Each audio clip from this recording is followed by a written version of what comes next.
My name is Mercy Camila. I'm one of the victims of Embakasi gas explosion. We are here to share our story and our life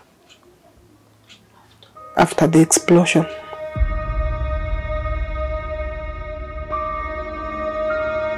I remember very well, it was 1st of Feb. And that day will always remain in my mind. I remember I had just celebrated my birthday and I was from Mombasa. So I just I had just arrived from my trip. So that night at around 10, where I had already gone to sleep, but I had just slept for 30 minutes. And then I had some blast outside, which I thought ni Subaru inapita, but haikuwa Subaru. It was a car the BMW which started the fire. So I continued sleeping because it was not that disturbing. But I had another blast immediately. So that was so disturbing that I could not sleep. And then I woke up and looked at the window. I could just see light and flames of fire outside my window. Then I heard my sister shouting, moto, fire, fire, kila mahali. And then all over you could hear people's door banging, opening. Yes, so I just walked out of my room and went to the sitting room, and my sister told me she has just been called by her friend. And the friend is saying that their house is burning. So it was like alerting us, we get out of the houses. So immediately, I tell my sister, pack the kids, arrange the kids wateremke chini, so that at least we can go away, we can run away. Then I go, niliteremka chini kuangalia venye kulikuwa kuna happen pale nje. So looking at it, sikuelewa what was going on, but kila mahali ilikuwa moto. And then I just decided to come back because the fire, where it was across the road. So pale moto ilikuwa ishavuka hii side yetu. So I decided to go back and tell my sister, please calm down, we run away. But that haikuchukua even, I think, 10 minutes. Everything was happening in seconds. So I went back to nilikuwa naenda kuchukua another kid who was on the road, kumtoa kwa barabara cause ni kama magari sasa venye zilikuwa zinagurumishwa zinatoka kwa parking as people were going. Sasa hapo nikichukua mtoto ndio niliona mlipuko penye ilitoka kwa gate. And me, I was just there karibu na gate. So venye ilifungua gate, ilinilipulia hapo. By the time na turn, I was already on. My parts were burning. My legs. And then ukiangalia mbele unaona miguu za wengine venye zinachomeka. They were peeling. And then that experience took like 5 seconds. And then it was gone. So for me, what even woke me up, I was trying to lift my legs as zikuwa zinaamka because zikuwa zinachomeka. So by the time najipia ile nguvu, I saw a metal in front of me. Ikuwa on fire na flames, So it was orange in color. Nikasema Mungu wangu, hii ni kifo iko mbele yangu. So I just, what was in my mind, nikafikiria zile parts sasa zimeanza kutoka huko kwenye zimetoka, zinakuja zikiangukia watu. So that's what gave me energy to wake up from where I was, to run for almost 1 kilometer. Then people are like, Madam, umechomeka, unatoka maji kwa mwili. And then now that's when I was feeling itchy in my body. So after that, I had already lost my phone.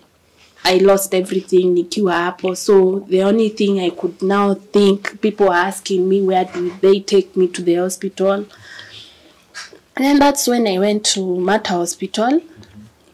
And Mata Hospital, they just asked me to pay a certain amount of money.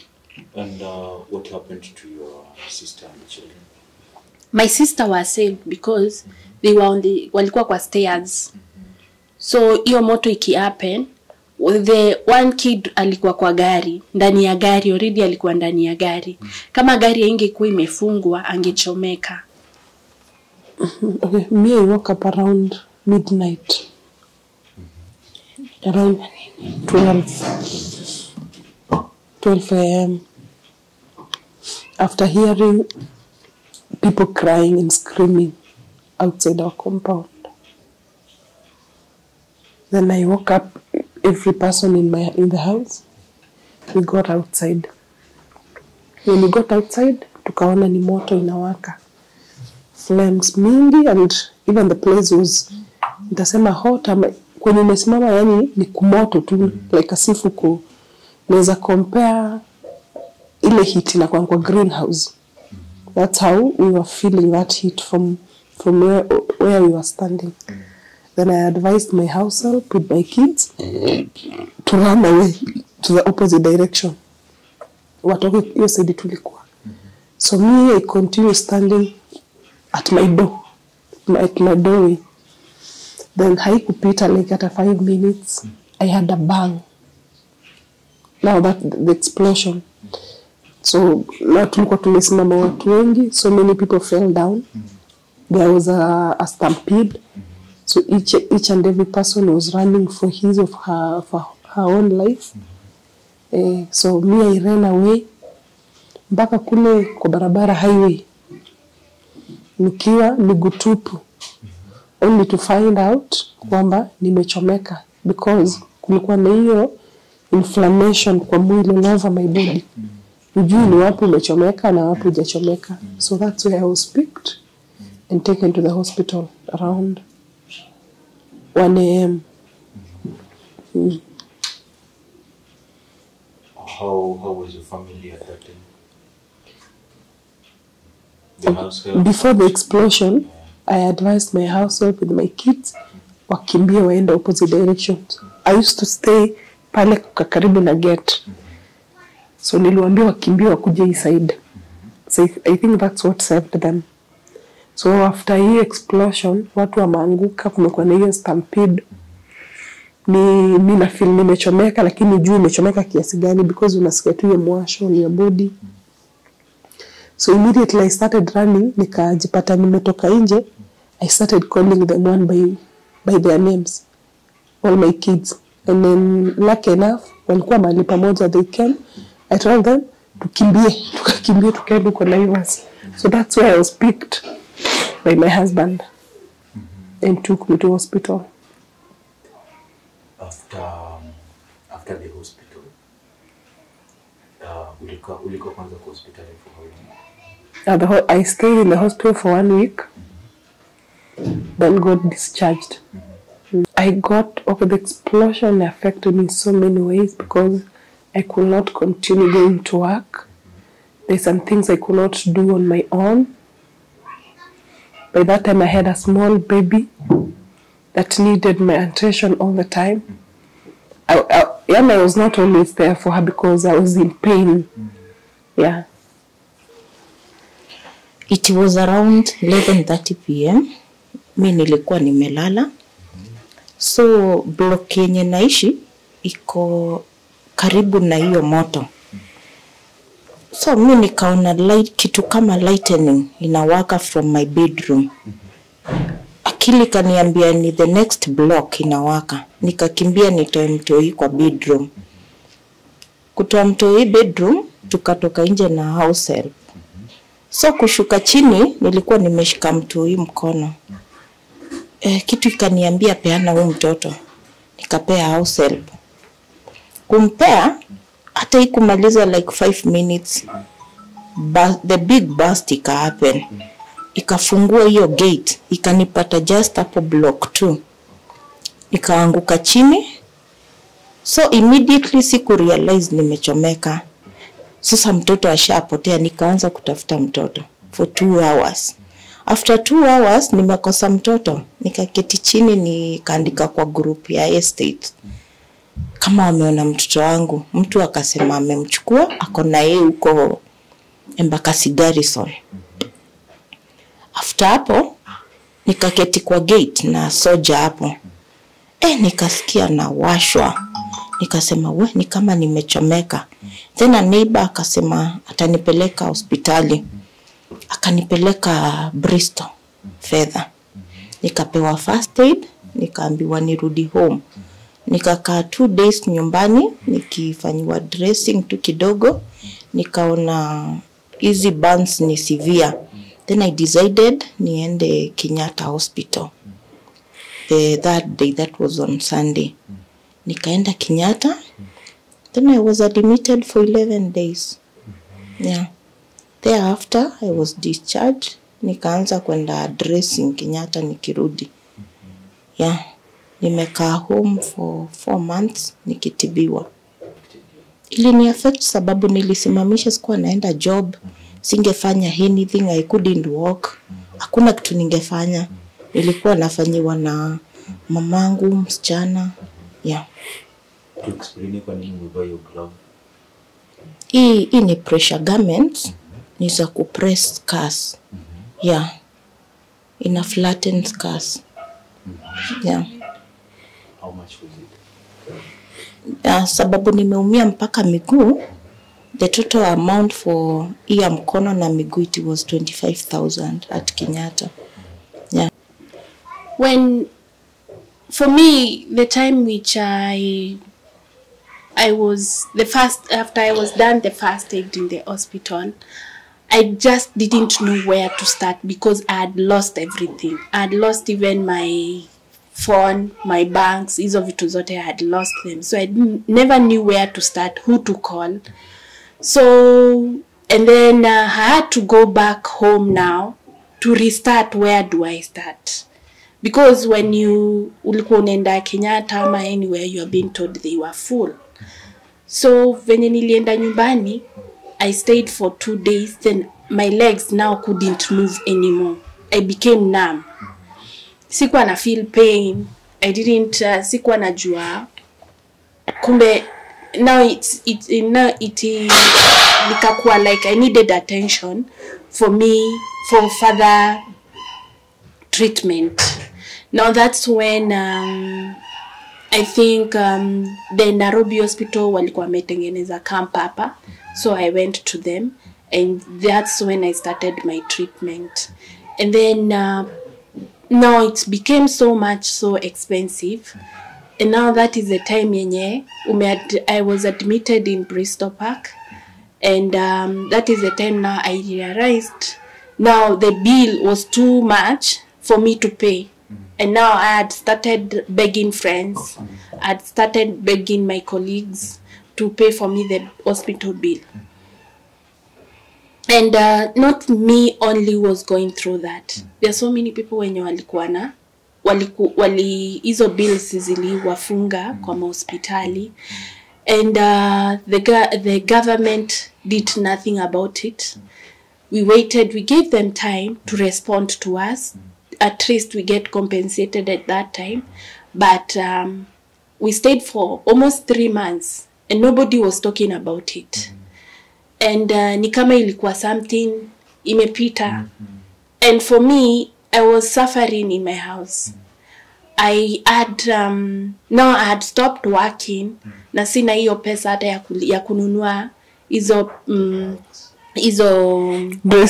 dressings. And they were so expensive. Like a week you could spend even 10,000 to do the dressings. So ilinifika mwisho nikasema this is too much for me. I tried to call the governor, I tried to call the MP. Nobody responded to me. Nobody came for my rescue.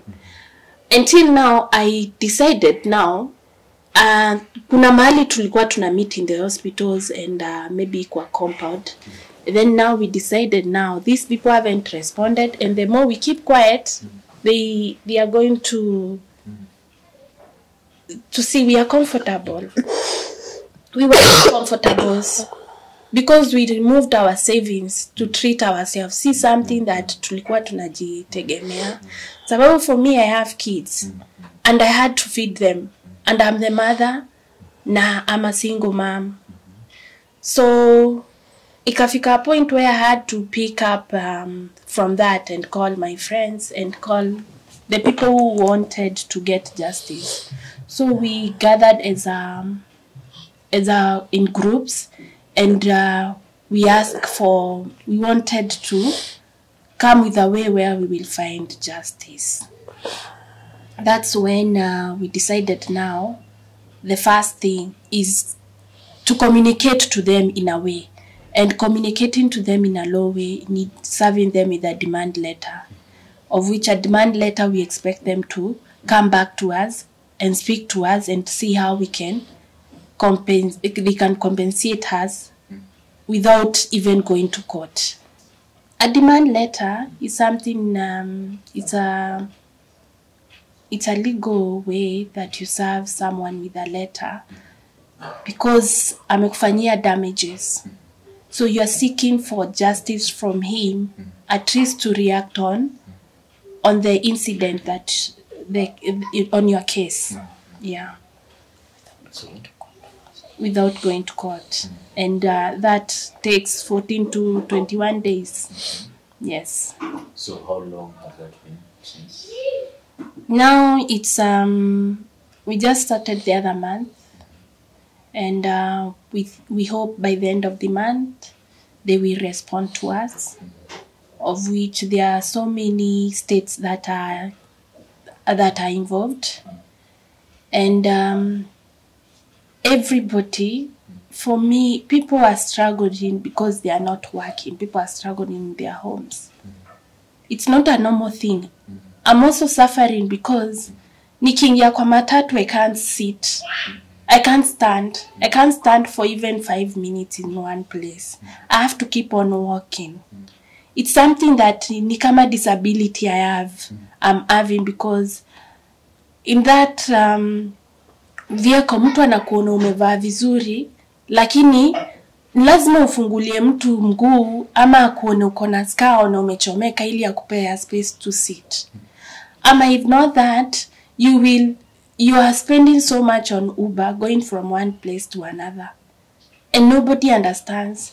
Ukiuliza job, mtu akupatie job ama kitu ufanye, you can present yourselves because you need someone akwe patient na we umweleze kwanza this is what is happening to you, because I can't stand somewhere.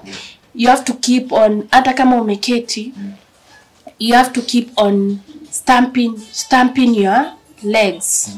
So you have to keep on stamping your legs like this so that you can activate your nerves. My nerves are damaged, so inakuwa difficult for me to do my business and to also do work, and that is expected for me to feed my kids. Okay, after the explosion, nimekuwa nikijinurse by going for dressings. After that, sasa the wounds are normal, ni scars. So tuna maintain scars. Na zimeni affect in one way or another because siwezi simama for even 5 minutes or 10 minutes. Hizo vitu udunga. Kuna hiyo mwasho na dunga kama mashindani. Kama hii mkono wangu niliumia mkono ya right. Niliumia mkono ya right. Kuna vitu siwezi fanya na hii mkono. Bibi kukula peke yake siwezi hata andika. Kuna venye badi na kuanga the last 2 fingers are stiff. Alafu siwezi, like I can't jiosha nguo lazima nifanyiwe. Kama mimi sikuenda in a public hospital, nilienda private and I paid my bill on my own. Pia dressings zimekuwa very expensive because in a week you spend at 10 to 15,000, also depending with the type of the dressing that unatumia, because not all of them are same price, zimeshindana. In regards to work, imeni affect sana sababu mimi nafanya biashara. So kazi yangu imekuwa imefungwa from February, nimerudi job bali last month. Na si full time, naenda like today na kwenda kesho hivyo sababu mguu mmoja bado iko na shida. Yeah. Na feel vibaya sababu I didn't even expect government inangoja tuwashtaki ndio itu compensate. Hii si kitu yenye ilifanyika kitu kidogo. Walifaa hata kuangalia na waseme au watu wako affected sana in terms of hata kwenda hospitali ni pesa, unakaa home uko na bills za kulipa na kuna mahali pesa inatoka. Unaona? Walifaa watu compensate even without going to the courts. So hapo government imetufail sana, hata tukichoose kwenda kotini ni sababu ya negligence yao. Yeah. And what do you want them to do now? Watu compensate even tusifike kotini. Yeah, sababu vitu zetu zimeharibika sana. Watupe hiyo pesa itusaidie in one way or the other. Okay, for me, I feel that the government has not played its part. Apart from the negligence they did for where the gas was, they are also leaving us into a state where they are not doing anything. Even right now, I'm aware that the criminal case hasn't gone anywhere, even it hasn't started. For the last 4, now we are going to the 6th month.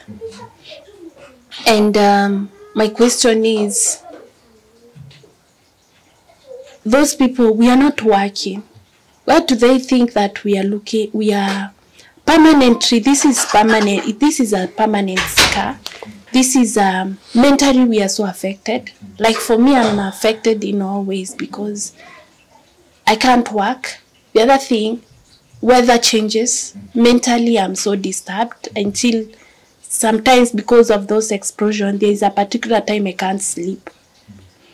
And the government is just there, not even communicating and telling us what is going on. It has become as if it's a common thing for everybody. They have to seek justice through the court. What we are asking for is for justice and compensation. Okay, after the explosion, as I said, nobody spoke about it. We don't know, even the owners never come back to us. The place is still closed with high security, which is there. The policemen are always there. 24 hours. 24 hours. The court is, the criminal case is still on because it's under investigation of what happened. But we really need to be told what's really going on because we need justice. Yes. And for him, he knew that this is a residential place. And so many people would, if something like that happened to us, we are more than 400 people who are affected. We lost more than 50 people who died. It's a trauma for everybody. It's a trauma for everybody. Yeah.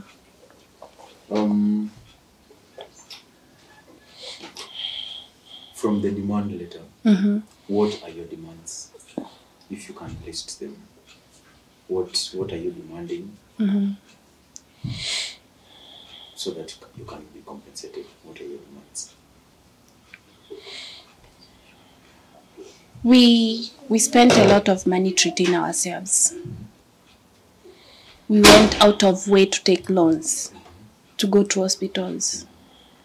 And what we need is our money back and our lifetime compensation because we can't. Until today, some people have their bandages on. So I would like the county government and the government to act on this as soon as possible. For the people are really suffering on ground.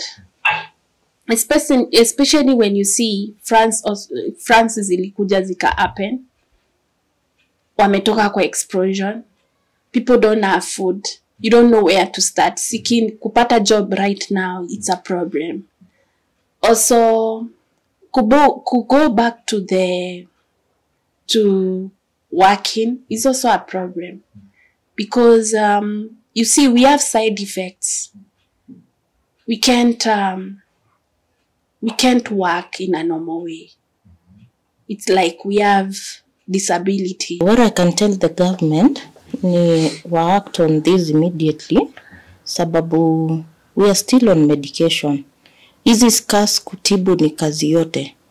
We have to get medication from outside the country, sababu Kenya hakuna medication mzuri za scars.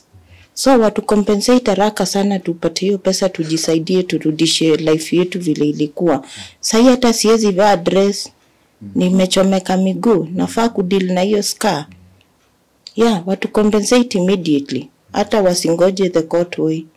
We need them, we require them to compensate us. Because kutibu vidonda na scars, it's not a walk in the park. It's a long process or journey, but we are still on it up today. We haven't healed. Encouraging my fellow victims and people who are involved and families. We come together and talk about this. For the media platforms, I would love they can come and hear us. They can come and hear us. We really need them to help us to send the message to where it's supposed to be. And I would love for them to not to stop talking about it. Yeah.